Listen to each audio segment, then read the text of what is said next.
कुछ लोग ईश्वर में नहीं मानते हैं।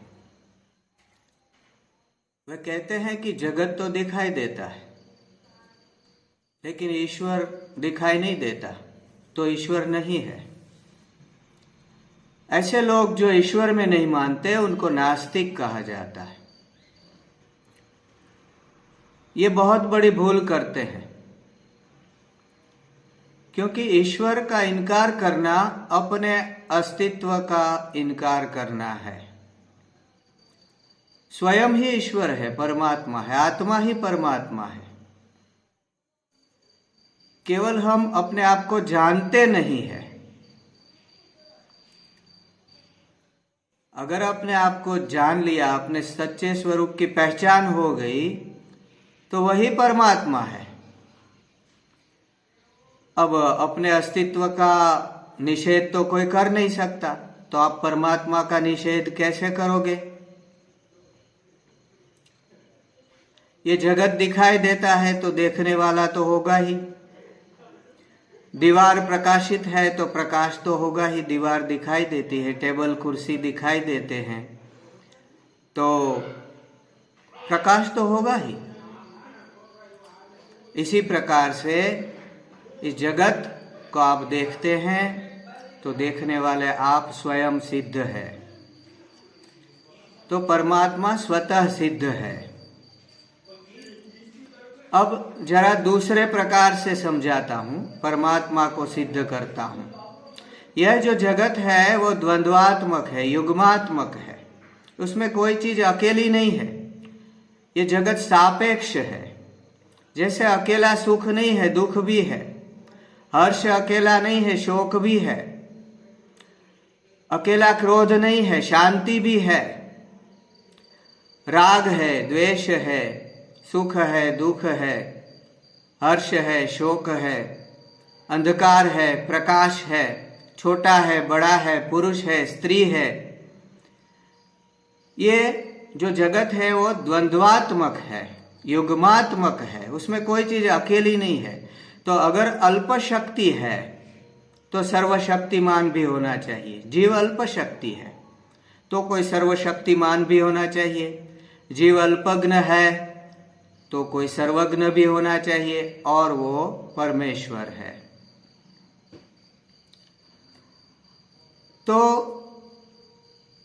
देखो, जहां तक नौकर है तब तक सेठ भी होना चाहिए।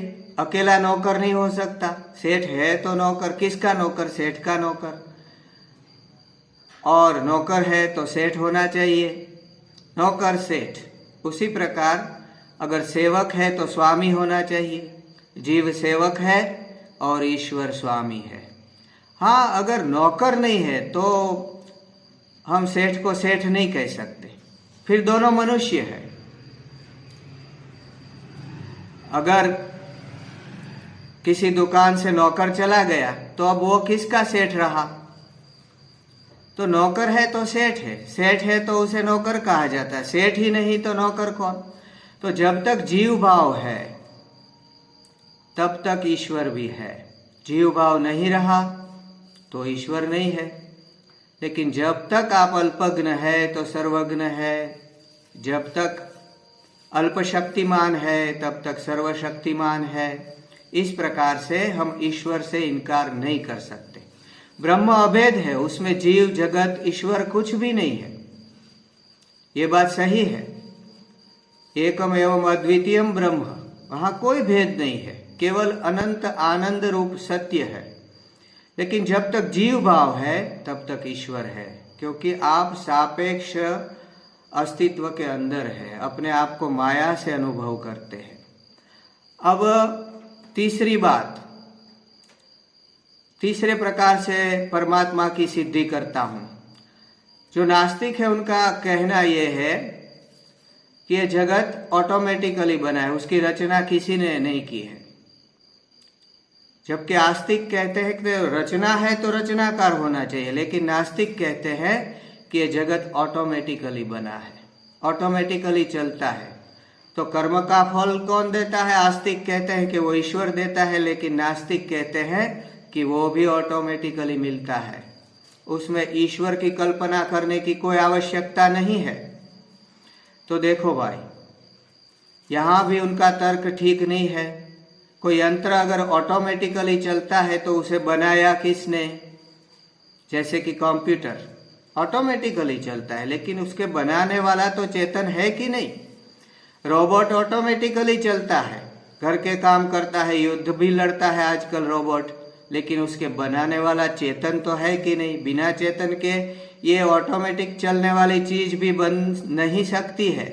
अब बैंक में जाते हो आप, वो देखते हैं कि अपने आप कंप्यूटर हिसाब कर लेता है, आपकी एंट्री हो जाती है अपने आप, लेकिन ये कंप्यूटर बनाया किसने? किसी चेतन मनुष्य ने ही बनाया है। अब देखते वहां पे अनेक कंप्यूटर है, लेकिन सब पे एक मनुष्य बैठा हुआ है, कैशियर है, क्लार्क है, मैनेजर है। तो बिना चेतन के तो कोई काम नहीं चलता है। देखो भाई, ये रचना है तो उसका रचनाकार है वो बहुत बुद्धिमान है। और ये कैसा बुद्धिमान है कि देखो, बच्चा जन्म लेता है तो उसे पता है कि उसके मुंह में दांत नहीं है, तो जन्म के साथ ही स्त्री के स्तन से दूध निकलता है। वो इस प्रकार से व्यवस्था करता है। पहले दूध नहीं होता, जन्म के साथ ही दूध निकलता है।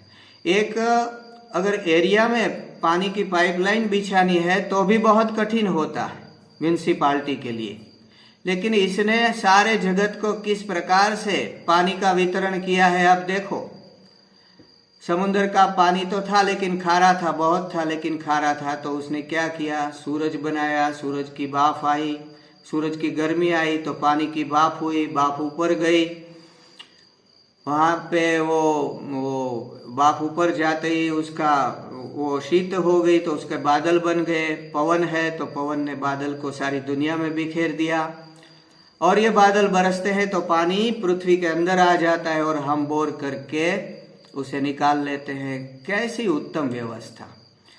क्या ऐसी व्यवस्था ईश्वर के बिना हो सकती है? नहीं हो सकती।